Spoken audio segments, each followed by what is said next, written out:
Well, hello there. I'm Pete LaFrance, the old Growler. Welcome to Meeting Expectations. And what we do here is 2 o'clock in the afternoon, I kick back, I have a beer, maybe a wine or a spirit might drop by. Take it easy, take a look at the label, read everything on the label, check out the artwork, see what it's trying to sell us, crack it open and see if it meets expectations. Yeah, sure, I'll rate it. 1, if it shows up. 3, it meets expectations. 5, it is an elixir of the gods. All right, well, what do we have? Well, first off, we always serve our beers in exactly the same glassware. That way nobody has a leg up when it comes to clarity or aromatics. All right, what do we got today? This is a familiar one. Sapporo Premium Beer from Japan. Yes, this is not unfamiliar to me at all, because we have a nice restaurant over in Brooklyn Heights called Iron Chef. Yes, it's called Iron Chef, and they have great sushi there. And I always top it off with a Sapporo. So I'm well aware with it, but let's see if it meets the regular expectations of a beer tasting. All right.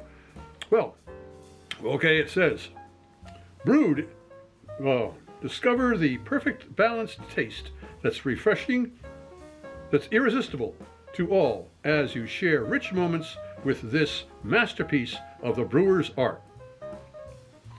We get over here, Sapporo Premium Beer. Government warning, I should not be a pregnant woman operating heavy machinery. There's a barcode.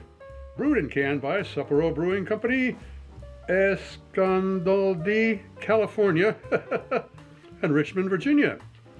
Sapporo Beer, one word.com, and it's at Sapporo Beer USA. Okay, 22 fluid ounces, 4.9% alcohol by volume, and we've got 1 pint, 6 fluid ounces, or a 650 right here for you folks into milliliters. All right, what am I expecting? Well, I know exactly what I'm expecting.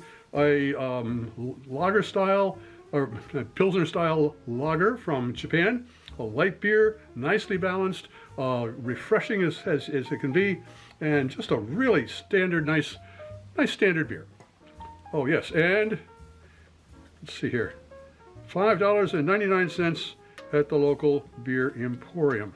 Of course, this is a large can, so we'll let it go at that. All right. Well, let's crack it open and see if it meets those expectations. Just a nice, refreshing beer.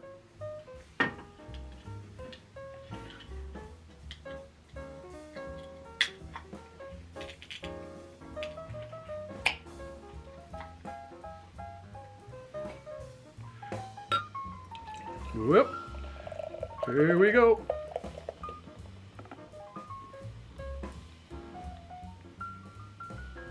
This siree does exactly what it's supposed to be. Wow, nice and clear, crystal clear, great carbonation. As you can see, it has a nice head on it. All right, well, it looks like a nice crisp Pilsner style lager. Let's see if it tastes like one. Cheers.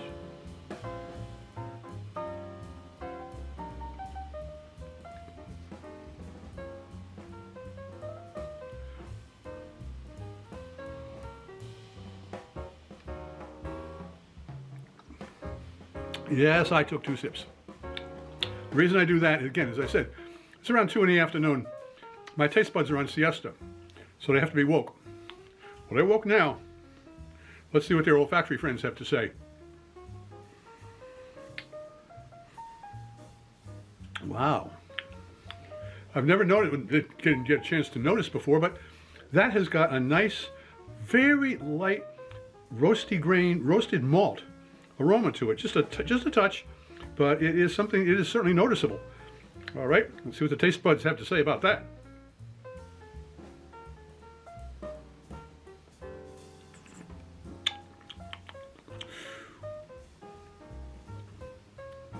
All right, well, it is definitely a medium-bodied beer.